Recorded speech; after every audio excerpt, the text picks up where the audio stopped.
Yep, a very interesting, thought-provoking couple of days. I suppose for me, it was good and it reinforced the number of things that we are doing are good.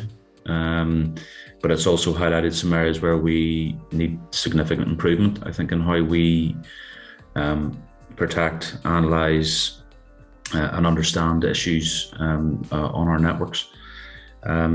So yeah, I thought engagement-wise it was very good. I thought some of the hints, the tips, the links and so on that you shared have been very useful, certainly from a background reading and an understanding perspective. So yeah, a thoroughly enjoyable couple of days, and a good sounding board or starting point, I think, for what we're looking to do in the next couple of years.